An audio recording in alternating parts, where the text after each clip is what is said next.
ragazzi, qui Marchettino e oggi ci godiamo la California con 650 cavalli americani.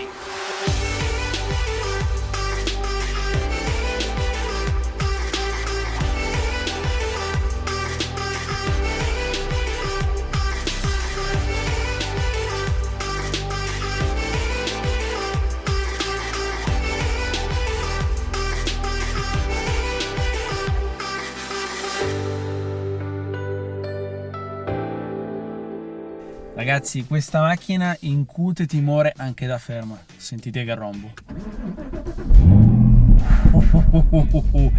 Già questa colonna sonora vi fa capire di che pasta è fatta questa Camaro.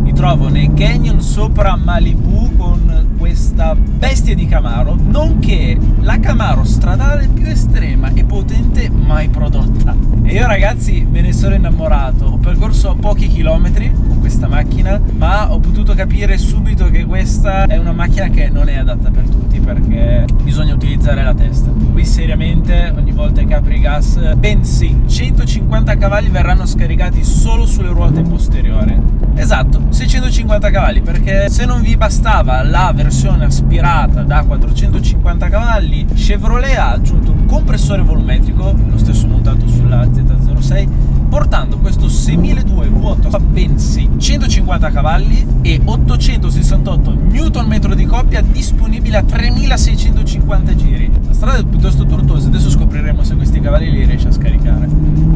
Abbiamo diverse impostazioni di guida, adesso sto guidando in modalità tour, che vuole essere la modalità più tranquilla, che permette di utilizzare questa Camaro ZL1 tutti i giorni. Beh, 650 cavalli per l'utilizzo quotidiano direi che possono bastare. La strada è anche un po' bagnata, il che rende ancora più complicato questo test.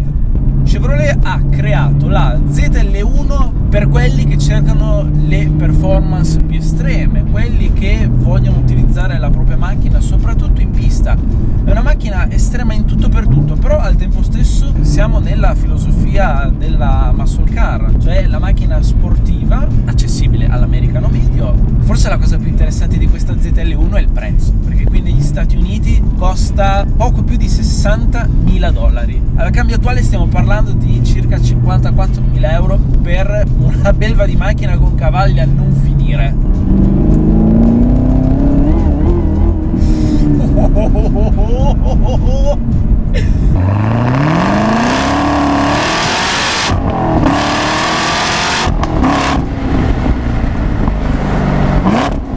E questa è la modalità tour, cioè qui abbiamo la mappa più soft, abbiamo un pedale dell'acceleratore piuttosto delicato. Se volete una di queste macchine ma non avete abbastanza esperienza alla guida di macchine potenti, non andate oltre la modalità tour. Adesso vi faccio vedere perché. Mettiamo la modalità sport, il volante si irrigidisce, diventa più preciso, il motore così come l'acceleratore diventano più reattivi e guardate qui.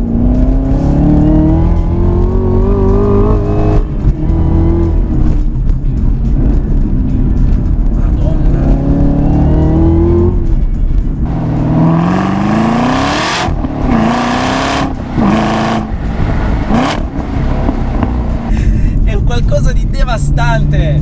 Il compressore volumetrico attacca subito, fornisce immediatamente coppia e cavalli a non finire. Come potete vedere, anche se stava accelerando sul rettilineo, sentivo il posteriore che continuava a pattinare e devo fare le correzioni per tenere la macchina dritta. Adesso abbiamo l'elettronica tutta inserita. Mi rendo conto che questa non è una macchina per tutti. Qui bisogna veramente avere delle ottime doti di guida e se staccate i controlli preparatevi al peggio. Pazzesco pensare che con $60.000 si portano a casa queste performance. Se riuscite a fare una partenza da fermi senza sgommare troppo, la Camaro ZL1 va da 0 a 100 in 3 secondi e mezzo. La velocità massima è di circa 310 km/h. Come potete vedere, questa Camaro non è proprio sobria, infatti questa qui ha pure il pacchetto 1LE, che è il pacchetto ideale per gli amanti della pista. Ha un look decisamente più minaccioso, con un sacco di appendici gallettonazzo dietro che praticamente, guardando qui dallo specchietto, la visibilità è molto scarsa, ma d'altro canto questa lettone è molto utile perché arriva a generare fino a 136 kg di deportanza. Una cosa molto importante che viene aggiunta in questo pacchetto sono le gomme di diametro maggiorato, perché qui abbiamo sull'anteriore delle gomme da 305 e dietro da 325 e le semislick sono di serie. Il problema è che la ZL1 che sto guidando non ha semislick e si può vedere ogni volta che apro gas, perché è un pattinare continuo.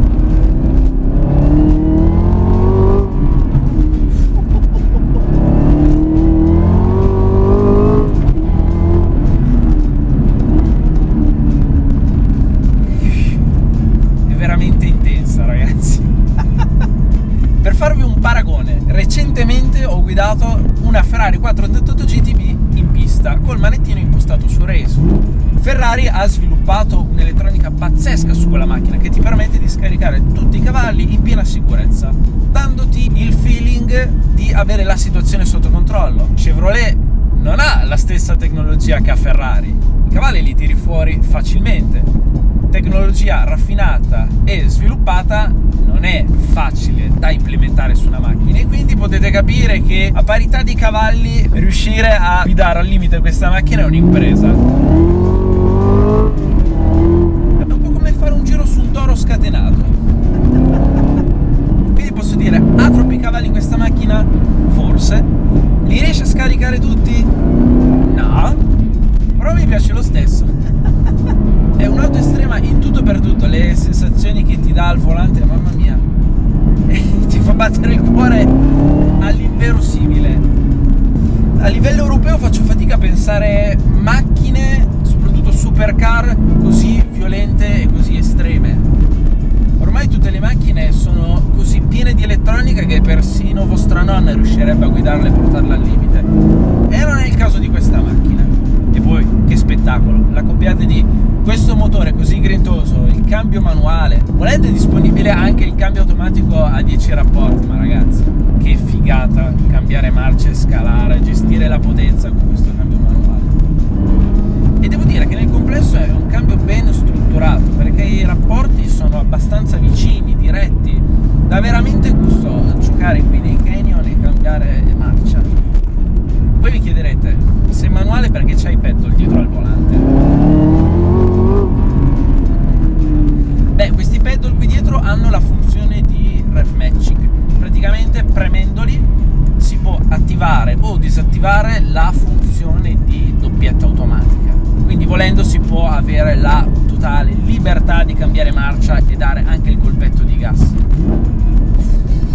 Questo qui è un esemplare completamente originale, cioè che casino fa per essere tutto originale.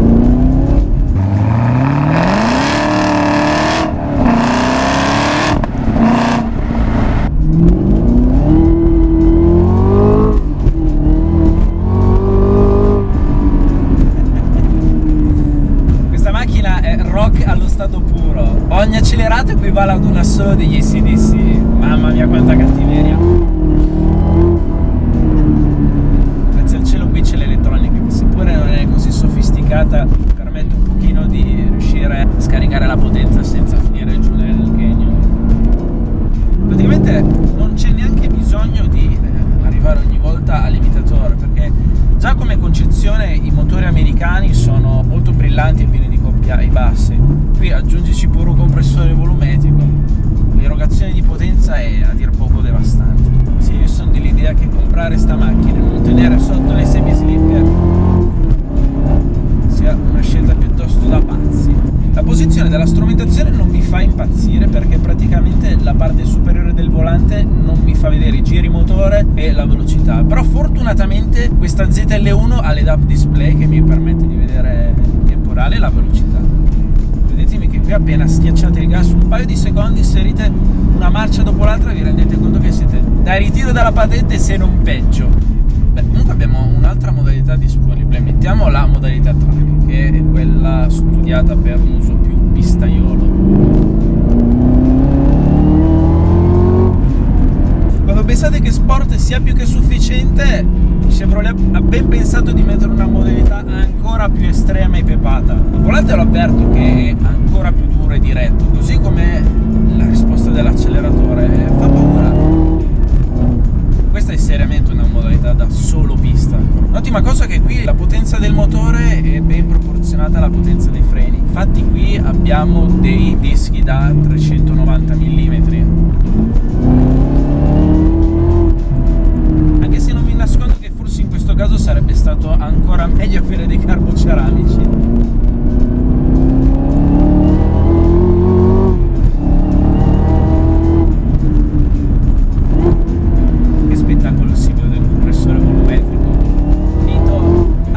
Colonna sonora vuoto tipicamente americana.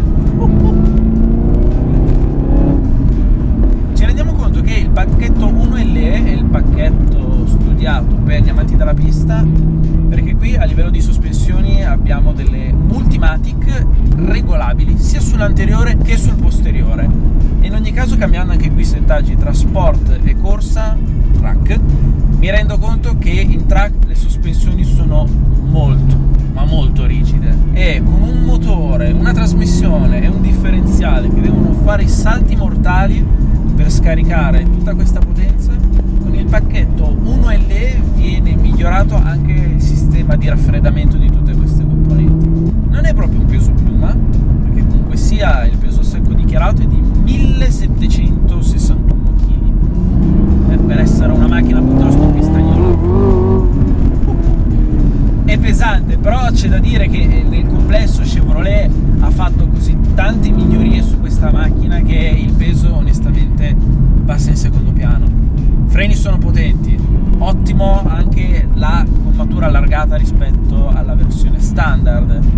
Motore, vabbè, cosa c'è da dire, è uno dei motori più pazzeschi che abbiamo mai provato.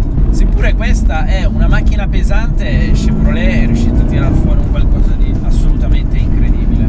E forse la cosa che mi piace di più di sta macchina è il fatto che mi sta facendo provare sensazioni e brividi che io ultimamente faccio fatica a provare sulle supercar, soprattutto quelle di ultima generazione.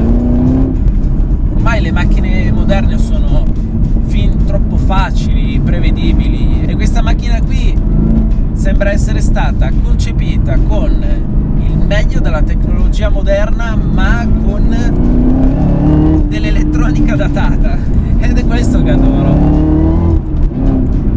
Come rapporto prezzo, sensazione alla guida e prestazioni faccio veramente fatica a trovare macchine migliori di questa tra tutte quelle che ho provato in vita mia. Quindi in sostanza, se volete vivere un brivido intenso e ogni volta che accendete il motore volete avere il dubbio di non tornare a casa incolumi con la macchina intera, io penso che questa ZL1 1LE sia la macchina che fa per voi. E probabilmente anche per me. Ragazzi, io più provo macchine sportive, muscle car moderne americane, più me ne innamoro, perché mi rendo conto che gli americani in questo ultimo periodo hanno fatto dei passi veramente giganti. A livello di prestazioni si sono avvicinati di molto alle concorrenti europee e giapponesi. Io sono venuto qui negli Stati Uniti e per l'occasione ho voluto provare sensazioni e brividi che purtroppo da noi non si possono provare, e prendere questa ZL1 1LE in prova è stata una scelta più che azzeccata. Seppur io stia tenendo i controlli tutti accesi, ho gli occhiali da sole, ma io ho così gli occhi ben spalancati, la concentrazione è massima, sempre due mani sul volante ogni volta che apro gas. Mamma mia, non ho provato tante macchine che mi mettessero così in difficoltà, ve lo giuro.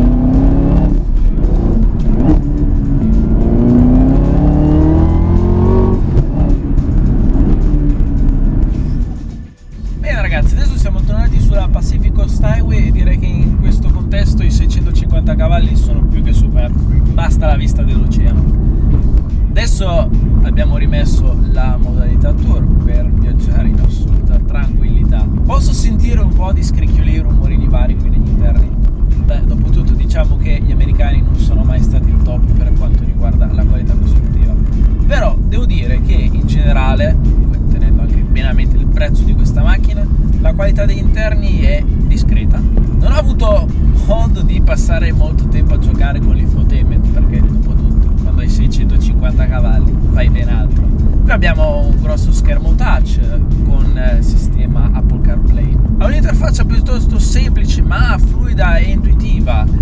Inoltre il pacchetto 1LE comprende anche il clima bizona e il sistema premium della Bose. Quindi comunque bisogna dire che nel complesso questa macchina non vuole essere una sportiva da tirare fuori solo il weekend o durante i track day, ma effettivamente può essere una sportiva che può essere utilizzata a livello quotidiano. E nel complesso devo dire che sta macchina mi ha lasciato semplicemente senza parole.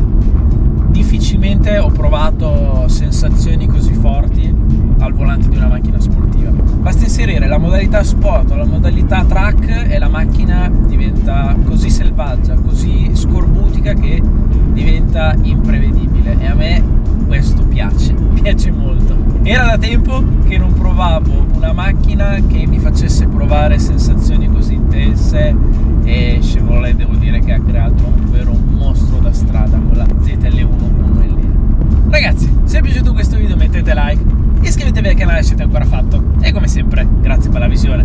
Ciao!